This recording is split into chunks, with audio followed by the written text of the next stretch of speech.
இதுவரைக்கும் எங்களோட சேனலை சப்ஸ்கிரைப் பண்ணாதவங்க மறக்காமல் சப்ஸ்கிரைப் பட்டனை ப்ரெஸ் பண்ணிக்கோங்க.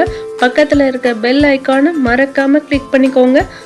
எங்களோட அப்டேட்ஸ் உங்களுக்கு நோட்டிஃபிகேஷனாக வந்து சேரும். Hello friends, welcome to kitchen சமையல். கிச்சன் சமையலில் நம்ம இன்றைக்கி மாங்காய் இஞ்சியை வச்சு ஒரு டேஸ்டியான ரெசிபி பண்ண போகிறோம். அதுக்கு நான் ஒரு 10லேருந்து 12 மாங்காய் இஞ்சி எடுத்திருக்கேன். ஒரு பெரிய கேரட் ஒன்று எடுத்திருக்கேன். 3 லெமன் எடுத்திருக்கேன். வாங்க இதை எப்படி பண்ணுறதுன்னு பார்ப்போம். ஃபஸ்ட்டு ஒரு பீலர் எடுத்துக்கோங்க. அந்த மாங்காய் இஞ்சியில் உள்ள தோலை நம்ம நல்லா செத்திக்கணும். சுற்றி அப்படியே நம்ம செத்திக்கணும்.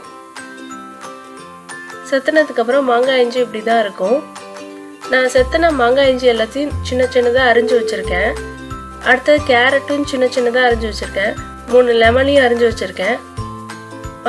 இதை ஃபஸ்ட்டு நம்ம ஒரு பவுல் எடுத்துக்கோங்க. அந்த பவுலில் நான் அந்த மாங்காய் இஞ்சி எல்லாத்தையும் போடுறேன். அடுத்தது நான் கேரட்டையும் போடுறேன். இதை நல்லா மிக்ஸ் பண்ணி விட்டுக்கோங்க. மிக்ஸ் பண்ணதுக்கப்புறம் நான் லெமன் ஜூஸ் ஊற்றுறேன். அடுத்தது தேவையான அளவு சால்ட் போடுறேன். இதை நல்லா மிக்ஸ் பண்ணி விட்டுக்கோங்க. அடுத்தது நான் சின்ன சின்னதாக பச்சை மிளகாய் அரிஞ்சு வச்சுருக்கேன் 2. அதையும் வச்சு நான் மிக்ஸ் பண்ணிக்கிறேன். பச்சை மிளகாய் நமக்கு ஆப்ஷனல் தான், நீங்கள் வேணும்னா போட்டுக்கோங்க.